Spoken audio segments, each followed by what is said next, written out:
আর সস্তা আই তো তোর সৃষ্টি তুই খালো তুই না কইছ তোর চেষ্টা করতাম তোর চেষ্টা করছি খালো তুই হ্যাঁ মুরব্বি মুরব্বি আসসালামু আলাইকুম ওরহমতুল্লাহি ওয়াবারাকাতুহু। আজকে মানে একটা অনলাইনে নতুন একটা কাকার ভিডিও দেখলাম। আজকে যে ভিডিওটা দেখলাম, কাকার ভিডিওটা হচ্ছে অনলাইনে আসতেছে।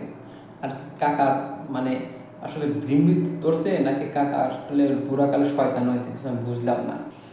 ভিডিওর মূল অংশে যাওয়ার আগে অবশ্যই একটা লাইক, কমেন্ট এবং সাবস্ক্রাইব করি এবং বাকি অংশটা দেখো। কাকা কি ধরনের কিভাবে কথা বলতেছে আসলে বুঝলাম না। কাকা হচ্ছে কি, মুসলিমদের যে মসজিদে আজান দেয় সেই আজানটা নাকি হিন্দুদের উলুলুর মতন নাকি হয়। দিনে 5 ওয়াক্ত যে নামাজের সময় যে আজানগুলো দেয় এই আজানটাই নাকি হচ্ছে হিন্দুদের উলুলু। আস্তাগফিরুল্লাহ আস্তাগফিরুল্লাহ।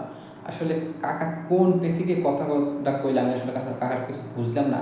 আসলে মেন কথা, পৃথিবীতে শয়তান যারা আছে আর শয়তান মানুষ খালি গ্যাপ খোঁজে, গ্যাপ খুঁজি শয়তানের বড় ইডাই শয়তানের বড় অস্ত্র হচ্ছে গ্যাপ।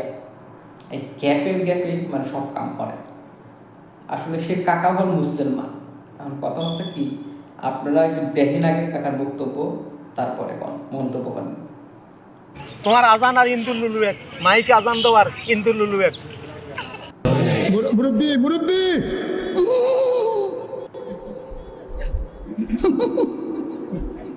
বুঝছেন না কেউ কিছু বলে আর এই দেশে কে কোরআনের কথা আর এই দেশে কে কিটা কইব কেউ আর সামনে দাঁড়াইব আর সামনে দাঁড়াইলে কোরআন লই দাঁড়াইতে হইব তুই কোরআনের আয়াত খুলে দিতে হইব দিয়াইতে হইব। কোরআনের কোন আয়াতে আছে এই হিন্দুর লুলু এই যে দেও যে তুমি মাইকে যে আজান দাও কোরআনের কোন আয়াতটার, নইলে তোমার দাঁড়িয়ে ধরে জোতা দিবার গিয়ে নেব তোমার গালের মাঝে। যদি না দিয়ে এতে হারো আজান দেওয়া মাইকে যায় তো তোমার দাঁড়িয়ে ধরে জোতা দিয়ে ফিরতে হইব তোমার। আমি এগুলা কানজুলিনা নুরুল্লাহ খান বার করছি, বার করার পরে এইটার মধ্যে লেখা আছে সূরা বনী ইসরাঈল 110 আয়াতের শেষের অংশে লেখা। বিষয় আপনার আরও অন্য আলেমরাও বলছে যে এগুলা কেউ ইয়া করে। এরা ইমাম মেহদী আসসালাম আইব, ইমাম মেহদী আসসালাম আসার আরও 600 বছর বাকি রয়েছে। ইমাম মেহদী আসসালাম তাফসিরে রুহুল বয়ানে আছে বিসমিল্লাহর 19 হরফ। এই 19 হরফের প্রতি হরফের ম্যাগনেট 100 বছর। এই 19 হরফের ম্যাগনেট প্রতি হরফের ম্যাগনেট 100 বছর। বর্তমান সময় সোশ্যাল মিডিয়ায় কিছু আছে লোকজন আছে আর কি মানুষের কাছে ভিউর যে একটা বিজনেস, ভিউর যে একটা ব্যবসা করার জন্যই উল্টো পাল্টা কথাবার্তা কয়েই আর কি মানুষের মধ্যে বিভ্রান্তি সৃষ্টি করে। আর বিভ্রান্তি সৃষ্টি করেই আর কি নিজেকে কি প্রকাশ করতে চাই, নিজেকে কি দাবি করতেছে আসলে আমি সেটা বুঝতে পারতেছি না। আসলে সে মুসলিম হিসাবে কি দাবি করতেছে। আরো 600 বছর বাকি রয়েছে ইমাম মেহদী সালাম আসা। ইয়ারে মাইকে আজান দেন আর হুঁতে দি বাঁশ ভরে দিব কুত্তার মতো খাতাই এলাইব, কুত্তার মতো মাইকে আজান দেন। ইমাম মেহদী সালাম ঈসা নবীজির অনুসরণ করব, ইমাম মেহদী ইসলাম নবীজির অনুসরণ করব। নিজের মন গড়া ফতুয়া আমি তো মানে নিজের মন গড়া চলাচলে, মন গড়া ফতুয়া নিজের মনের বানাউটি কথা কয়, কোরআন হাদিস বাদ দি নিজের মনের বানাউটি কথা বলে শয়তান। তো আমি আজ 17-18 বছর মসজিদে যাই। আরে কয় কি মসজিদ আমি বিয়স্ত যাই কেন, বিয়স্ত না জানার লাই বহুত চেষ্টা করতে আছে। হ্যাঁ তুই গেলে কি তুজোগো যাইব কে? আল্লাহ যে তুজোগটি বানাইছে এটা আল্লাহর কষ্ট হয় নয়, আই হিয়ানো থাকছুন। আর কথা যে মালিক বেহেশতের মালিক সে টোয়াইতে আছে। কত মসজিদও গেলাম, হাজিগঞ্জ বড় মসজিদও গেলাম, ব্যাকে নজরে আই খালি রইলাম। কি খালি রয়েছেন কা আই কে আল্লাহরে চাই, আই কিন্তু আল্লাহরে চাইতাম বলে খালি রয়েছি। তাহলে নজরলে তো আমি সেটা নজর যাইব নিষিদ্ধ দিকে আল্লাহর দেখবেন কেমনে। আমি হুন তানি আর লগে খালো তুই খালো তুই তো আর সস্তা আই তো তোর সৃষ্টি তুই খালো তুই না কইস তোর চেষ্টা করতাম তোর চেষ্টা হালাইছ তো এত বড় এক দাগ।